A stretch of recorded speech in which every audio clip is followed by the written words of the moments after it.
Hi, it's Chris Watkin here from Landlord Farming. I'm with David from ResiAnalytics. David, we are over the GDPR deadline. What do you think that means to estate agents?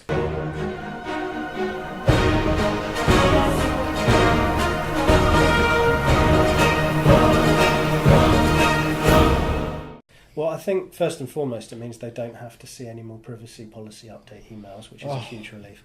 But I think it's fantastic news for estate agents because, Really? yeah, a lot of people have been quite worried about it because there are penalties in sending out emails that you're not supposed to. But what it means is we all have to lift our game by encouraging people to get on our mailing lists for a good reason.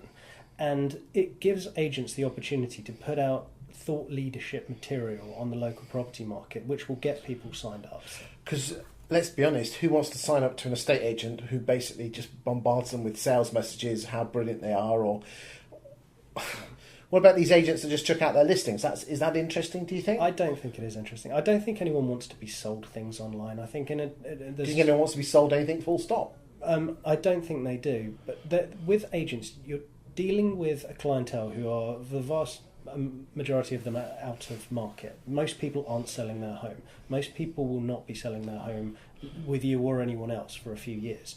What you want to be doing is issuing local market research, which is interesting to people even if they're not selling their home, because at the end of the day, Chris, everyone wants to know how much their house is. Well, if there's a brand new for sale board in the street that wasn't there this morning, everyone's getting their phone out to see what it's on the market for. Yeah, absolutely. Because we're all essentially have a lot of our estate tied up with the equity in our home. So if you're pushing out information on this, people will want to subscribe to it. They will click the sign up button, and then when they do come into market, you'll be front and centre of mind.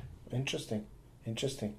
So actually GDPR, if you're producing the right content that people would miss if you don't send it out, could actually be a godsend for estate agents. Yeah. I think it will be a godsend for any agent who is serious about the brand, serious about the prestige of their brand, and they have struggled previously to differentiate themselves from the rest of the herd. So that's what it's all about, making yourself different. Not different for different sake, but different that's relevant and interesting to your potential clients. So they go, I'm going to use that agent. Yeah, absolutely. I mean, most agents have seen that the number of competitors coming onto the market is increasing, while at this stage in the market cycle, the number of instructions are decreasing. So the number of houses for sale that way, number of competitors, fees are being driven down. I'm sure the likes of your Savills and Unite Franks, who produce these sort of reports in their own departments, aren't having trouble with 1% fees. Yeah, yes, exactly, because they've avoided what we all want to avoid, which is having to compete on low fees. Interesting. Thank you very much, David. Thanks, Chris.